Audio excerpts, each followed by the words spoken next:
The night my fiancé told me she was only with me until her ex got out of prison, I thought she was joking. Because when someone says something that cruel while laughing and holding a half-empty glass of wine, your brain does this strange thing where it tries to protect you from understanding it right away. We had been together for 2 years, engaged for 4 months, the kind of relationship people called solid. We had already talked about where we'd buy a house, how many kids we wanted, what our wedding might look like. I thought I knew her. That night, we were at a friend's birthday party, music too loud, everyone half drunk and relaxed. She had been drinking more than usual, the kind of loose, careless drinking where people start saying things they usually keep locked away.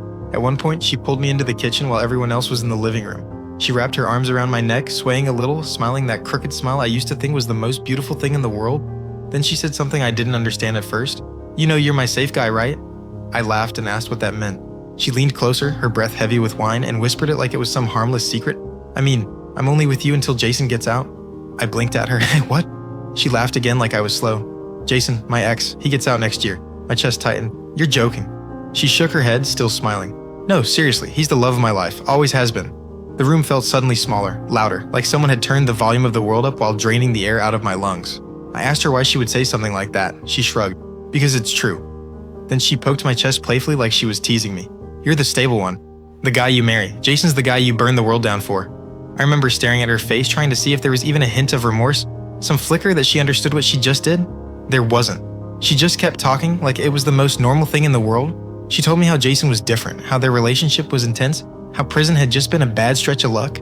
Then she laughed again and said, "But you're good for now." For a moment, I thought maybe the alcohol was talking. Maybe in the morning she'd apologize, say she didn't mean it.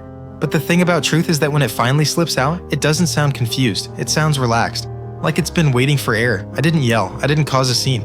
I just stepped outside onto the porch where the night air felt cold enough to keep me from collapsing. Through the window, I could still see her inside laughing with our friends, the same woman who had been trying on wedding dresses with my sister 2 weeks earlier. That's when it hit me.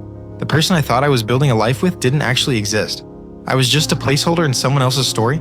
When she stumbled outside 20 minutes later, she asked why I looked upset. I asked her one question. "When Jason gets out, what happens to me?" She shrugged again, the same casual shrug that had already destroyed something in me. "We'll figure it out."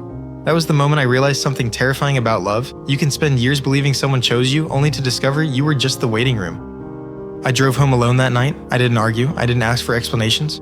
Because some sentences are so honest, they erase every lie that came before them. And if you're still listening to this story, ask yourself one thing. If the person you love told you that you were only temporary, would you stay and hope they change, or would you finally accept that you were never the person they chose in the first place?